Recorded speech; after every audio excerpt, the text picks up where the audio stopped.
9 जून 2024 को इस सेंचुरी की सबसे बड़ी इकोनॉमिक डील एक्सपायर हो गई।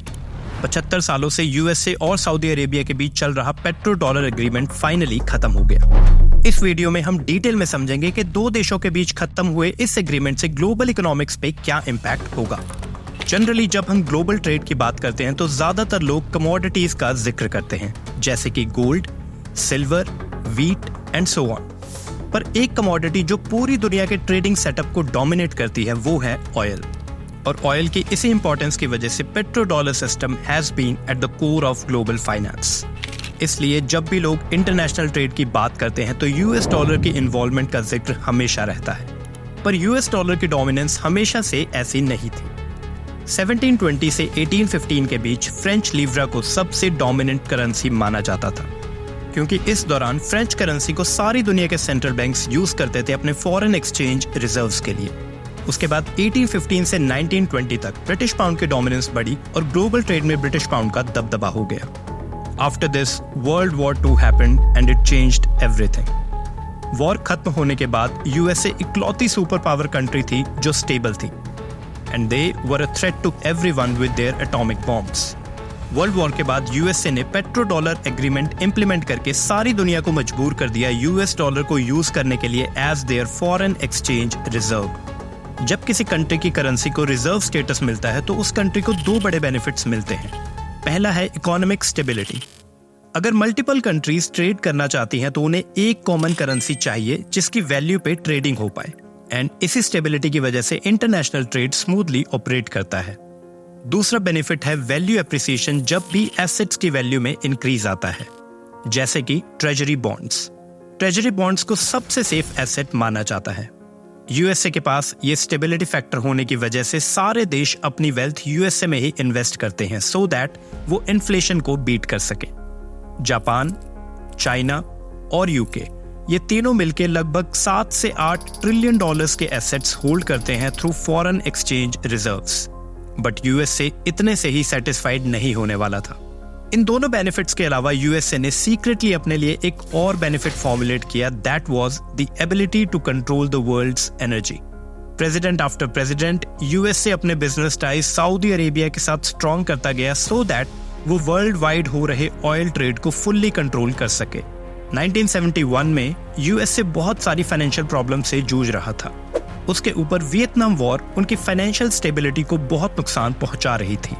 तब यूएस के प्रेसिडेंट रिचर्ड निक्सन ने अनाउंस किया कि यूएस डॉलर कंट्री के गोल्ड रिजर्व्स पर डिपेंड नहीं करेगा, जिसका मतलब था कि यूएस जितनी चाहे उतनी करेंसी प्रिंट कर सकता है बिना गोल्ड रिजर्व्स की चिंता किए।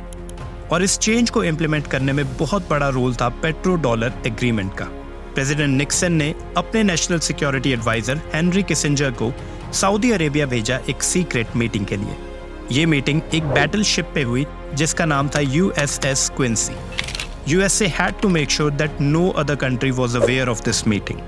USA ने इस मीटिंग में सऊदी अरेबिया के किंग को एश्योरेंस दी कि USA उन्हें वेपन्स और कंप्लीट प्रोटेक्शन प्रोवाइड कराएगा, और इसके रिटर्न में USA को एक्सक्लूसिव राइट्स चाहिए सऊदी अरेबिया के ऑयल ट्रेड्स पर। इस एग्रीमेंट के चलते ऑयल की ट्रेडिंग करना सिर्फ USD में पॉसिबल था, and hence every country was forced to acquire more and more American dollars. उस एक सीक्रेट मीटिंग की मदद से यूएसए ने ग्लोबल ट्रेड को डोमिनेट करना शुरू कर दिया, और 75 सालों तक यूएस डॉलर का रिजर्व करेंसी का स्टेटस बरकरार रहा। बट 13 जून 2024 को सऊदी अरेबिया के प्रेसिडेंट ने अनाउंस किया कि वो इस पेट्रो डॉलर एग्रीमेंट को रिन्यू नहीं करेंगे। सिर्फ यही नहीं, पिछले कुछ सालों में काफी कंट्रीज जिनकी इकोनॉमी स्टेबल हैं, उन्होंने यूएस डॉलर को स्लोली एंड स्टेडीली यूज करना बंद कर दिया है फॉर इंटरनेशनल कमोडिटीज ट्रेडिंग। अब सवाल यह है कि इस एग्रीमेंट के खत्म होने से यूएस इकोनॉमी को क्या फर्क पड़ता है। ऐसी कौन सी चीज है जो यूएस से एक्सपोर्ट करता है और सारी दुनिया उसे खरीदती है। फॉर एग्जाम्पल, चाइना दुनिया की सबसे बड़ी फैक्ट्री है, वो सुई से लेकर शिप तक सब एक्सपोर्ट करते हैं। जर्मनी अपनी हाई क्वालिटी इंजीनियरिंग के लिए फेमस है और हाई एंड कार्स एक्सपोर्ट करता है, जैसे कि BMW, पोर्श और मर्सिडीज। जापान इलेक्ट्रॉनिक आइटम्स और कार्स के लिए जाना जाता है, जैसे टोयोटा एंड होंडा, और वो दुनिया भर में कंज्यूम होने वाले एनिमे कंटेंट का भी सेंटर है। साउथ कोरिया एक्सपोर्ट करता है semiconductors, smartphones and cars. Famous brands like Samsung, Hyundai and Kia. और स्किन केयर प्रोडक्ट्स की मार्केट को भी साउथ कोरिया डोमिनेट करता है।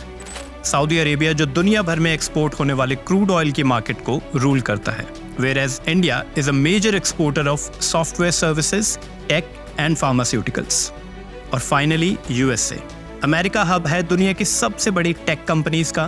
दुनिया भर को मिलिट्री सप्लाईज भी यूएसए ही पहुंचाता है, बट यूएसए से एक्सपोर्ट होने वाली सबसे वैल्यूएबल आइटम है यूएस डॉलर्स। इस पेट्रो डॉलर एग्रीमेंट ने दुनिया भर में यूएस डॉलर्स की डिमांड को जबरदस्त पुश दिया। सारी developing and developed countries USA में ट्रेजरी बॉन्ड्स के थ्रू इन्वेस्ट करते हैं, जिसकी मदद से यूएसए अपनी ग्रोथ और फाइनेंशियल स्ट्रक्चर को सपोर्ट करता है। बढ़ते हुए कैश फ्लो से यूएसए ने एक स्टेबल इकोनॉमी बिल्ड की और सालों तक उस स्टेबिलिटी को मेंटेन भी किया। इसी कैश फ्लो की वजह से यूएसए अपने सिटीजन्स को लोअर इंटरेस्ट रेट्स ऑफर कर पाता है, जिसकी वजह से उनकी फाइनेंशियल मार्केट्स में हमेशा लिक्विडिटी बनी रहती है। जब भी यूएस इकोनॉमी इन्फ्लेशन की तरफ जाती है तो US fades new currency print करके उसे कंट्रोल कर लेते हैं। और क्योंकि सारी दुनिया को डॉलर्स की जरूरत है तो इस डिमांड और सप्लाई का परफेक्ट बैलेंस बना रहता है। बट पेट्रो डॉलर एग्रीमेंट के खत्म होने से यूएसए एक वल्नरेबल पोजीशन में आ गया है। अगर यूएसए में इन्फ्लेशन बढ़ा तो उन्हें अपने इंटरेस्ट रेट्स भी बढ़ाने पड़ेंगे, which simply means that the US citizens will have to pay more for their home loans, car loans as well as their student loans। USA के लिए दूसरी बड़ी प्रॉब्लम है डॉलर की वैल्यू खत्म होना, क्योंकि अब बाकी कंट्रीज को ऑयल खरीदने के लिए डॉलर्स की जरूरत नहीं रहेगी। इन सब का नतीजा होगा lesser foreign investment in USA, जिससे उनकी ग्रोथ रेट को बहुत बड़ा झटका लगने वाला है। अब एक इंपॉर्टेंट सवाल ये भी उठता है कि सऊदी इतने पुराने एग्रीमेंट को तोड़ना क्यों चाहता है।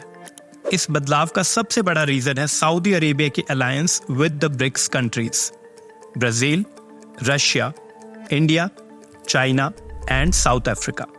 चाइना और रशिया तो पिछले कुछ सालों से ऑलरेडी अपनी डिपेंडेंस यूएस डॉलर पर कम कर रहे हैं। चाइना ने रिसेंटली हैवी क्वांटिटी में यूएस ट्रेजरी बॉन्ड्स को सेल किया है और यूएस डॉलर की value as a reserve currency 14 सालों में अपने लोएस्ट पॉइंट पर है। जब रशिया ने यूक्रेन पर अटैक किया तो यूएसए ने रशिया पर काफी सारे सैंक्शंस लगाए, उन्हें इंटरनेशनल स्विफ्ट सिस्टम से भी कट ऑफ कर दिया, जिसका नतीजा हुआ कि डेवलपिंग कंट्रीज ने इंटरनेशनल ट्रेड के लिए अपनी लोकल करेंसीज को यूज करना शुरू कर दिया ताकि उनकी डिपेंडेंसी यूएस डॉलर पर धीरे धीरे कम हो जाए। इंडिया ने भी डी डॉलराइजेशन की तरफ मूव करना शुरू कर दिया है। India has ambitions of making INR go international. हम रशिया से अपने सारे ट्रेड्स इंडियन रुपीस में ही करते हैं और लास्ट ईयर इंडिया ने पहली बार यूएई से क्रूड ऑयल भी INR में परचेज किया था। इसके अलावा इंडिया सिंगापुर से भी डिस्कशंस कर रहा है लोकल करेंसी सेटलमेंट के लिए। अगर इंडिया इसमें कामयाब हुआ तो ये एग्रीमेंट धीरे धीरे बाकी साउथ ईस्ट एशियन कंट्रीज के साथ भी हो सकता है। आरबीआई के डेटा के हिसाब से इंडिया का फॉरेन करेंसी रिजर्व अभी रफली $641 बिलियन का है। आरबीआई गवर्नर शक्तिकांत दास ने भी रिसेंटली ये स्टेटमेंट दी थी कि इंडिया एज अ कंट्री अपने फॉरेन रिजर्व्स को डाइवर्सिफाई करना चाहती है और उसके साथ साथ दूसरे एसेट्स भी इंक्रीज करना चाहती है, पर्टिकुलरली गोल्ड। आपको क्या लगता है, क्या इंडिया आने वाले कुछ सालों में यूएस डॉलर को कंप्लीटली रिप्लेस कर पाएगा या फिर चाइना और रशिया मिलके यूएसए की ग्लोबल डोमिनेंस को कंप्लीटली डिस्ट्रॉय कर देंगे? कमेंट्स में हमें अपनी राय जरूर शेयर करें और चैनल पर पहली बार आए हैं तो सब्सक्राइब करना मत भूलिएगा। हम ऐसी ही नॉलेजफुल वीडियोस आपके लिए लाते रहेंगे। Till the next video, keep learning, keep growing.